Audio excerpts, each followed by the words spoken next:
guys? Welcome to This Week in Football, a podcast slash YouTube channel that brings you the most captivating news in football. I'm Diego. And I'm Arna. Every week, we will take a look at standings, talk about results from previous weeks, discuss some must see matches, and also talk about news transfers and other interesting news in football. Yeah, and this week, one of the topics that interests me most is the fact that many European governments, like the UK, Italy, and Spain, aren't allowing their players to play for their national teams in the qualifiers. So it's going to be very interesting. And I wanted to know what you think about that. Yeah, obviously, it's a very interesting situation. A lot of the best players in Europe will not get to play for their national teams. I mean, we can already talk about how Allison and Firmino, who are on the same team, they're not going to be allowed to play. And then you have teams like Egypt and Senegal, which have literally one amazing player, and in that it's Mo Salah and Sadio Mane, and now they won't get their players, and those players are needed to for their World Cup run, and to not have them would be really unfair. It would damage their chances, Yeah, definitely.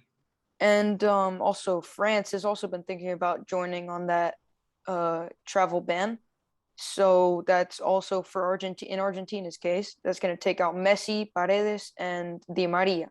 So that's going to be catastrophic for them. And the results of these games are going to be affected immensely. Yeah, I mean, a lot of every country's best players, almost all of them, they play for the top European clubs, and if those players aren't allowed to play, I mean, we're not going to get an accurate reading of which country is the best, right? And obviously, the results are usually very close in terms of getting into the World Cup. So missing this one international break could make or break a World Cup bid for a team.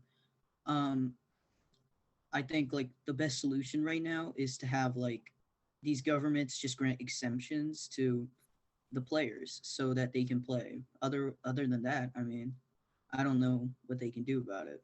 Yeah, another way I see it is that if they do go through with this, a lot of the smaller countries, like in South America, for example, like Bolivia and Venezuela, they'll be able to come out on top and sort of prove themselves to try and get ahead in the qualifiers before the other players are allowed to come back. Yeah, I mean, the thing, a match I can think of is Brazil versus Argentina. I mean, if Yeah. the best players aren't there, that's going to be huge. Neymar versus Messi, who are now on the same team, obviously. That, I mean, if we don't get that, I mean, that's what defines right now, South America, to be honest, Messi versus Neymar. And So if we also, couldn't yeah, see yeah. that, I mean, I And don't know. also a big effect on these is television. A lot of people aren't going to want to watch these games because they're just going to be mainly consisted of domestic players. So there's no Messi, there's no Neymar. A lot of people are like, what's the point in watching this? Yeah, I mean, I know for a fact that, I mean, if the team was made out of if a Brazil team and Argentina team were made out of Argentinian league players and Brazilian league players, I mean, I'm not gonna know almost any of their names. Yeah, only people that follow those leagues will know who the players are, which lowers the viewership by a lot.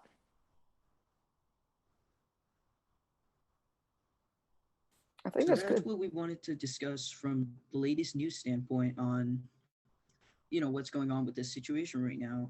What we're planning on doing over these next 2 weeks are introducing the top 5 major European leagues. We're going to create previews of them and talk about transfers, the transfers they've made to improve them, and also release our predictions for it. We'll be also doing the same for the UEFA Champions League and possibly the Europa League too. So today we're going to begin with our Premier League preview, in which we have 12 teams that we included. We each created a top 10 of predictions, and Diego and I, we have two differences, and he has two teams that I don't have, and I have two teams that he doesn't have. So obviously it's interesting. It's good to have some disagreement, right? But we've created for all 12 of those teams, we're gonna introduce their transfers, what they've done, and then we will talk about our predictions for them. So the first team we're going to talk about is Manchester United. Obviously, last year they had a bit of a. I mean, I guess if you look at it, some people will look at it as they finished in second place. Other people will look at it as they could have finished in first place. Um, Obviously, they had a bit of a they struggled a bit near the end. But I think they're still going to be a really solid team this year. I mean, they've just added Jadon Sancho and Rafael Varane. While even though Paul Pogba was rumored to depart, he's not departing. Man City, on the other hand, has got some changes. They've lost Aguero and Eric Garcia. Eric Garcia, who really didn't play much. I mean, he clearly wanted to get out of there. He's not going to be affecting them that much. But Aguero, obviously, he was a great striker for uh, for Man City. Obviously, now we see that Man City is looking at bringing in Ronaldo. Before that, it was Harry Kane. But so far, they've brought in a really great signing. They brought in Jack Grealish. Then we have the underdogs, Leicester City, who since their surprising run have really assembled a very nice team. This year they've added players like Patson Daka from I believe RBE, one of the Red Bull teams, and Yannick Vestergaard and Bubakari Sumare. Those are all like their most significant additions, and they really haven't lost anyone important.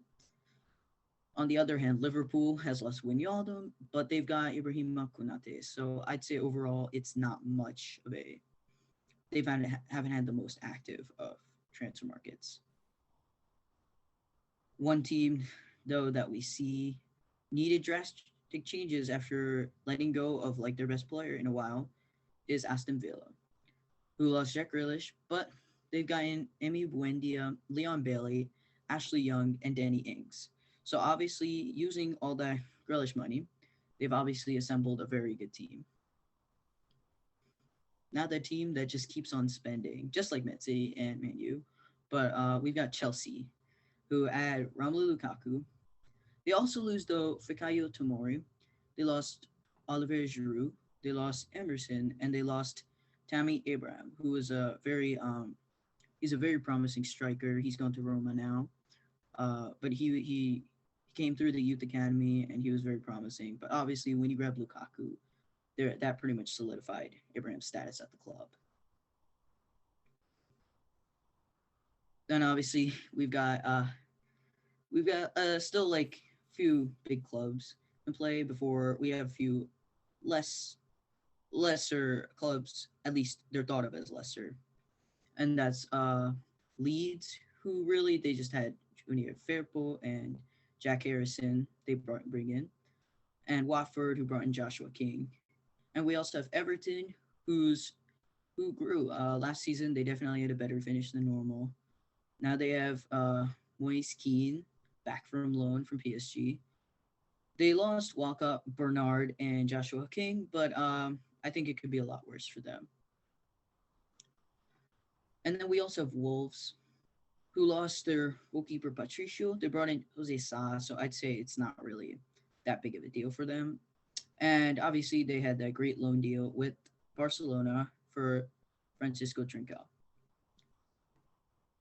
Finally, we got the two big Super League clubs. You know, obviously something that we as football fans did not like at all, right, Diego? Yeah, it was a disaster that they even attempted it. Yeah, obviously. I mean, we we like it was a big discussion point. A lot of people hated it. We were among those people who hated it. And these two Super League clubs continue to prove that they have money. And Tottenham added Golini from Atalanta, the goalkeeper, and obviously he's not going to be starting with Hugo Lloris, but he's definitely good for the future. And the big signing that they have is Christian Romero, who is an amazing center back. We saw from the Copa America how talented he was, right, Diego? Yeah. Me being an Argentina fan, he's also, fun fact, he's from a club very, very close to me. So I'm especially a big fan of him. But no, he's really good at playing calmly, not panicking when he has the ball and when he's being pressured.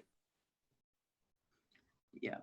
And finally, we have Arsenal, who have had a pretty decent transfer window, I'd say. They lost Ganduzi, they lost David Luiz, who I think any Arsenal fan is just not going to care about. I mean, he was just a clown at the end of it. And they lost Dani Ceballos, who was very solid for them. But they did bring in Albert Laconga, Nuno Tavares. They brought in Aaron Ramsdale as their backup keeper, and they brought in Ben White and Martin Odegaard. And that's that for our prediction, or not prediction, sorry, our transfers from the Premier League, our preview. And now Diego will go and tell us his top 10. So my top 10 for the Premier League is number one, Man City. Number two, Man U. Third, Chelsea. Fourth, Tottenham. Fifth, Liverpool. Sixth, Leicester. Seventh, Arsenal. Eighth, Leeds. Ninth, Watford. And 10th, Aston Villa. So I don't think Aston Villa is going to shine that much this season because in the first games they didn't play that convincing. Like they were solid, they were a solid team, but they weren't that convincing for me. Yeah, I'm gonna go a different approach. I'm gonna start with my 10th place team, then go ninth. I obviously have a very different feeling on Aston Villa from Diego based on like their transfers they made. But anyway, I'll go and read out my top 10, explain a little. So until 10th, I have Wolves. I think they're gonna bounce back a lot. Ninth, I have Arsenal. I mean, Arsenal's Arsenal. They lost 2-0 to Brentford. I mean, come on, you can't lose to a relegated squad like that. You can't get. I mean, obviously they didn't have Aubameyang or Lacazette, so it's understandable in that way a little bit. But I mean, this was a team that still could have done a lot better than what they did. In eighth, I have Everton, who I think now with Moise Keane again, who knows? I mean, they're kind of wild card. There's a reason why Keane was loaned, but at the same time, he was very impactful with PSG. In seventh, I have Tottenham. I don't know what. I just don't see them. Despite them bringing in a new manager, Christian Romero, all that, and keeping Harry Kane now, I just don't know. I just don't have a good feeling about them. Yeah, about Tottenham. Um about like a year ago when they let go of Poch, really don't understand why they did that because he took them to the Champions League final and then when they had Mourinho, they didn't even get close to succeeding at anything. Yeah, Mourinho's definitely he's definitely not had a good run lately. Let's hope he can turn things around for Roma, which is my favorite Serie A club. Um, but I mean, he's definitely been regarded as a he's been a hated figure for the last few clubs Yeah. that he's been with. So then here my top five. In fifth we have Leicester City. Fourth I have Chelsea. I just don't see them doing better than Man City, Liverpool, and the other Manchester team that I have in my top three. Despite I mean they have all these signings, but sometimes I don't know. I mean obviously they didn't do as well in the Premier League as they probably should have, but they obviously did very well in the Champions League. That much is evident. In third, I have Manchester City. I just don't see them going ahead of Man U and Liverpool for the league title this year. I mean, obviously it's early in the season. Their loss to Tottenham was kind of strange, but it's just, I mean, there's only so far you can go with all these expensive signings that they make. Obviously Cristiano would be a huge impact to them, but as they haven't gotten Cristiano yet, we don't know. In second, I have Liverpool, who I think is due for a big turnaround. They lost Van Dijk and Gomez for almost all the season, and that I think was really what led them to doing so poorly.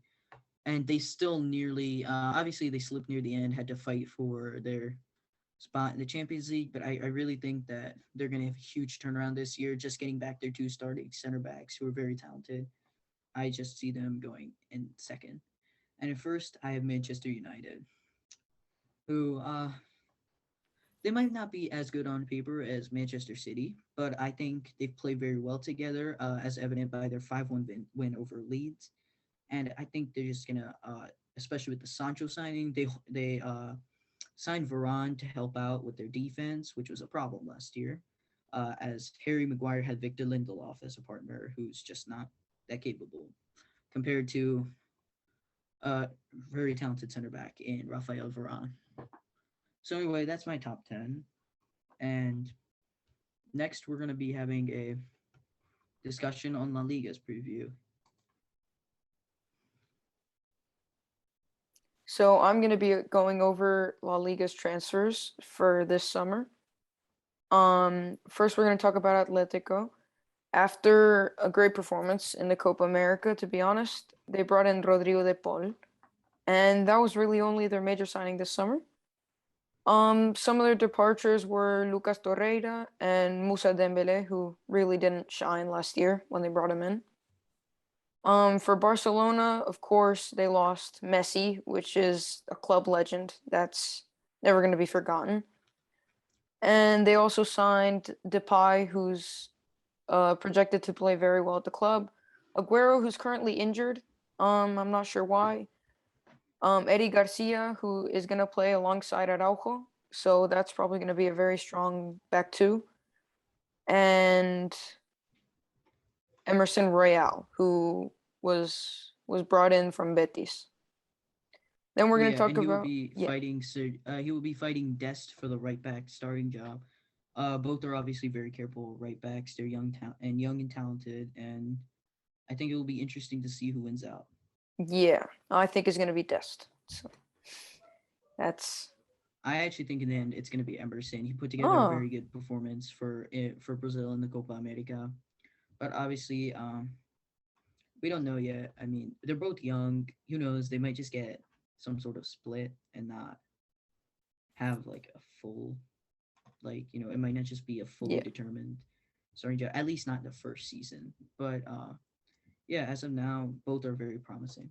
yeah. But one thing that's sure is they're both going to have bright futures. Then we're Definitely. going to talk about Real. They've brought in Alaba from Bayern Munich. They've brought in Jovic, Bale from Tottenham from loan, and they've also brought in Ceballos, who's actually an interesting prospect. Then they've let go of Ramos, who is also a club legend, much like Messi. That's going to be difficult to grieve. And they've let go of Varane, who's been another. They've let go of a lot of defenders this season.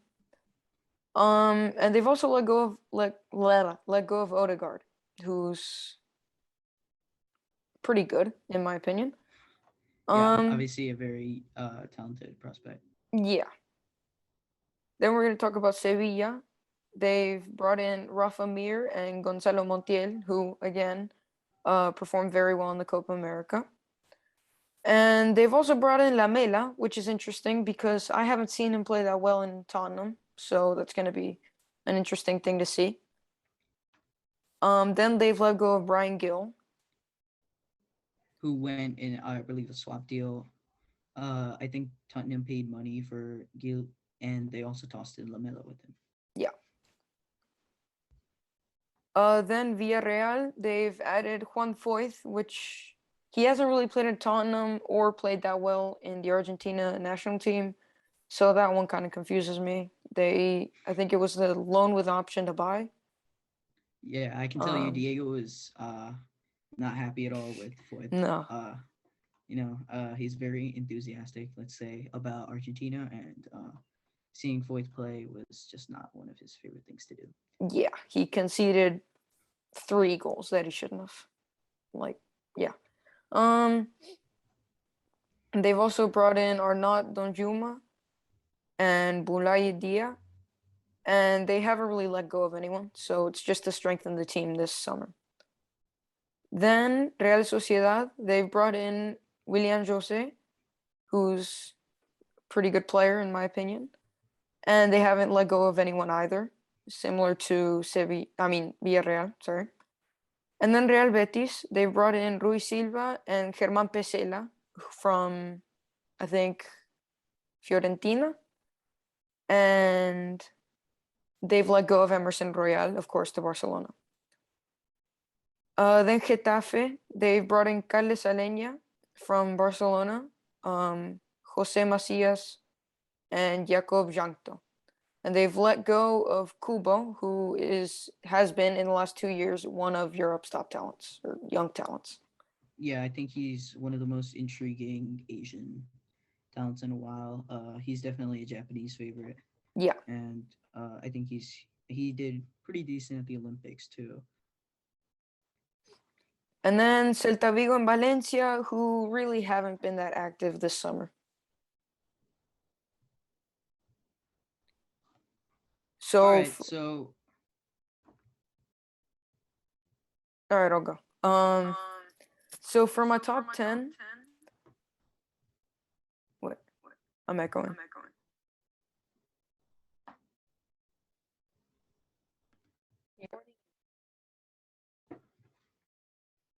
So for my top 10 for the 21-22 La Liga season, I have first place Atletico Madrid. They've seemed really promising with last season because they won. And this season they brought in, of course, De Paul, which reinforces the team. And second place, I think it's Barcelona because despite letting go of Messi, they still have a very, very good team with the center backs, the midfield, in being De Jong, and the attack with Depay, Griezmann, and Braithwaite. So third place, I have Real Madrid. To be honest, they've always been really strong in La Liga. It's in most years, it's been the same thing. Like it's always been the same top three. And then fourth, Sevilla, because lately they've brought in a lot of good players and they've integrated them into the team well. Then we have Villarreal, because they've seemed pretty strong last season despite signing Juan Foyth. Um, yeah. Then we have Real Sociedad. They actually looked really promising last season. I think they finished sixth. I'm not sure. I believe they, Um, yeah, and I yeah, believe they finished fifth. fifth. Okay, yeah. And then we have Betis. They've always been a strong team. The two Seville teams, Sevilla and Betis. And then we have Getafe, who have been very big with young players lately. They've signed a lot of good young talents, and I think that they'll utilize them well. And then we have Celta Vigo ninth and Valencia 10th. Don't have much to say about them. Yeah, I think with Getafe, Celta Vigo, even Betis, Valencia, Athletic Bilbao, there's just not much to say about them. Um, they're just like a little more unknown, but that doesn't mean they're bad or anything. It's just we typically don't hear much about them. Yeah. So my top 10, I'm gonna start with 10th, which I have as Valencia. Ninth, I have Athletic Bilbao. In eighth, I have Getafe. In seventh, I have Real Betis. Yeah, I really just don't know how they're gonna play. Emerson Royal, he's a big player, especially to a team like Betis. I think he would be very important to them. Um, him leaving, it really does change things for them a lot. But I still think they can finish in sixth. Or sorry, no, not sixth. Sorry, seventh.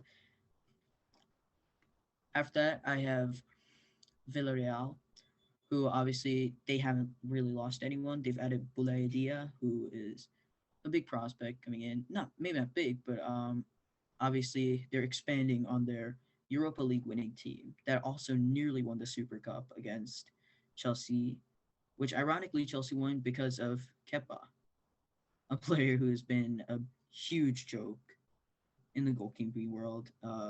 But obviously, anyway, that's about Chelsea.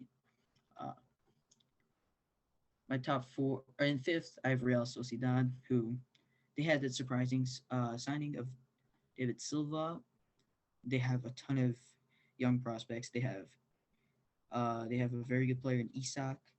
They've got uh, they've got obviously they've got Mikel Oyarzabal, who's also been a huge star for the Spain national team. So I think Real Sociedad is going to finish in fifth again, just like last year.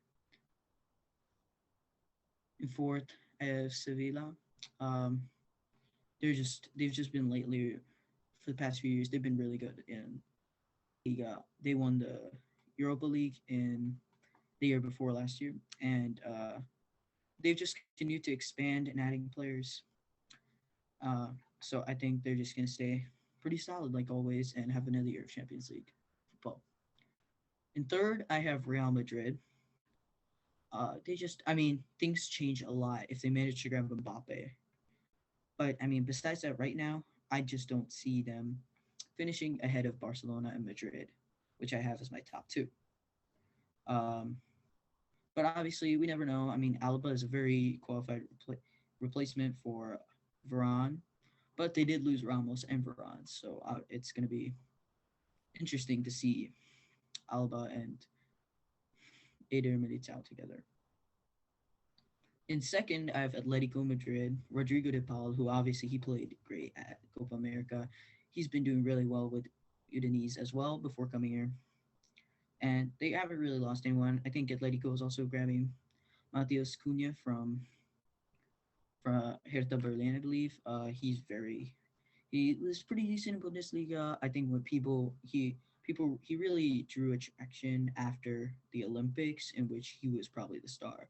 I mean, so was Richarlison, but like when you have a player like Richarlison playing against a bunch of U20 team or sorry U23 teams, I mean, it's not going to be fair.